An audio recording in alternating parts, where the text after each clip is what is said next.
Okay, hello and welcome back. WordPress SEO, this is the Yoast plugin. If you're using a different SEO plugin, the settings will be similar, but Yoast is the one I get on well with. It's well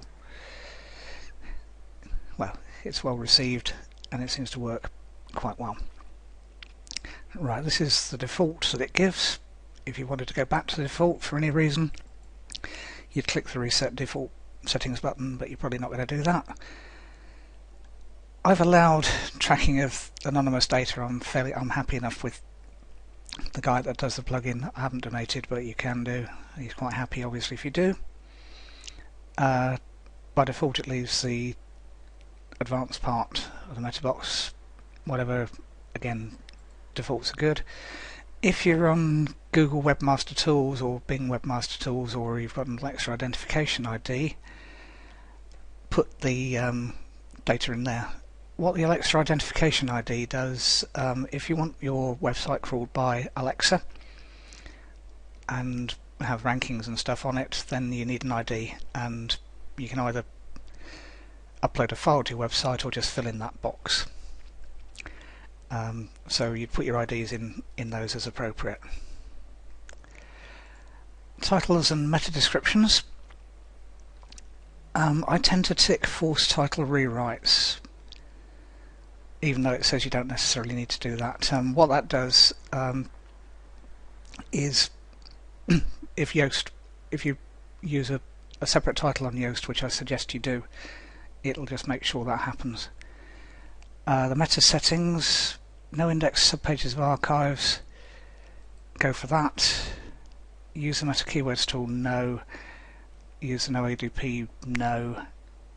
And no wider. Right, meta keywords tag pretty much is obsolete. It was around in the early days of the internet, and about 3 minutes after it's invented it got spammed.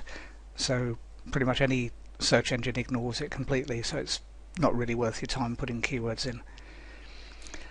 No ODP. Open the directory dmos. If you're lucky enough to get in, tick that box, because otherwise Google and sometimes Bing will override your description with the boring one that the Open Directory Demos puts in. Similarly, if you pay for a Yahoo directory, tick that box, but generally speaking you're not going to need that. Clean up the head. I don't normally tick that, but I've ticked a couple of things, so save settings. You clean up the head. What those will do is just make the code in the header slightly smaller.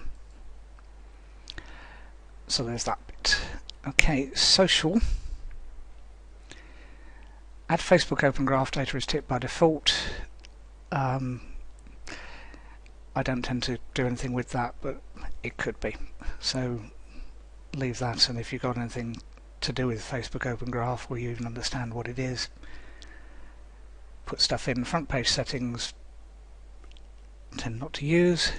Twitter, if you want to add that, tick it, but and if you want your username, put that in there, which will be your Twitter name without the @ sign. I tend to leave all of those as default. XML sitemaps, they're useful because that saves having a separate plugin, and again it's ticked by default. What will happen is that every time you create a new post, it will amend your sitemap, which is useful because that means the search engine robots stand a better chance of crawling around. I'll typically also tick the ping Yahoo and ping ask, just because you can. It excludes media by default. Normally you'd leave those included, which is what happens if they're not ticked. And it's worth getting rid of categories, tags and format, because they just clutter up the sitemap. So tick those and then go for save settings.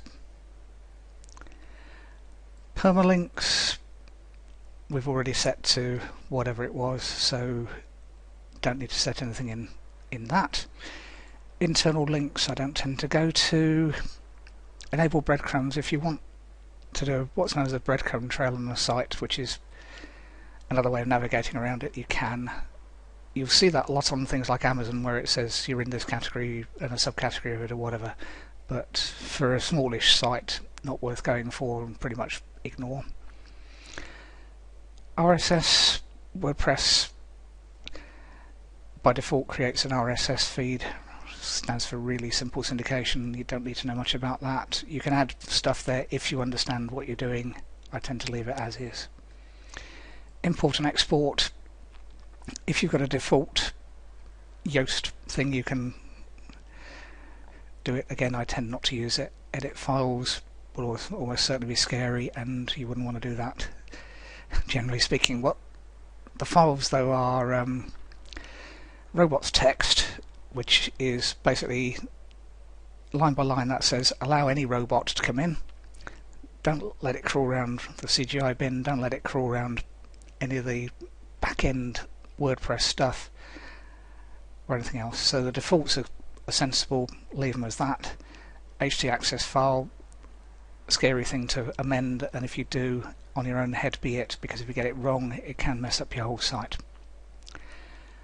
So that's the Yoast SEO plugin. We'll show you how to use that on Actual Post in another video, but that's it for the default. Not much to change, just a couple of things, if that. So, and then that makes your site ready to be search engine optimized. It just puts all the ducks in the right row to be used. So a couple more plugins to talk about, which we'll do in the next video.